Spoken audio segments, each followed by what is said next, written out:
আরশে আজিমের মালিকের কাছে সেজদায় পড়ে চোখের পানি ফেলে যদি স্বীকার করেন, ও মালিক নামাজ পড়ি নাই, বড় জুলুম করেছি, কাবিরা গুনাহ করেছি, ও মালিক হারাম জিনিস দেখে ফেলেছি, খারাপ জিনিস শুনে ফেলেছি, পাপ করেছি, অপরাধ করেছি মালিক, জাহান্নামের যে বিবরণ হাদিসে আসছে এটা সহ্য করার ক্ষমতা আমার নাই, আপনি আমাকে মাফ করে দেন। এইভাবে যদি আল্লাহর কাছে একটু চোখের পানি ফেলে দোয়া করেন, একটু দোয়া করে দেখেন, আল্লাহর শপথ করে বলছি আপনার জীবনে সবচেয়ে আনন্দের মুহূর্ত হবে তখন যেদিন এরকম দোয়া করতে পেরেছেন, চোখের পানি ফেলতে পেরেছেন।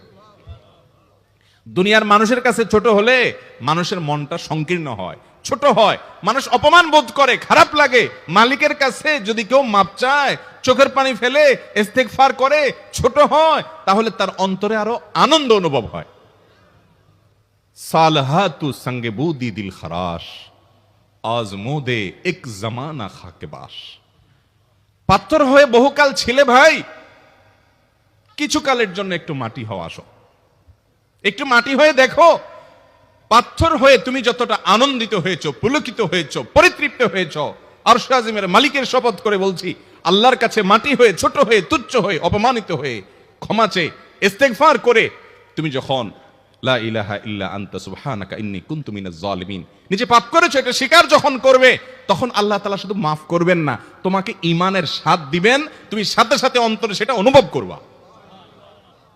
ভাইরা আমার, আল্লাহর দিকে ধাবিত হবে তো ইনশাআল্লাহ। গুনাহের, পাপের, অপরাধের পথ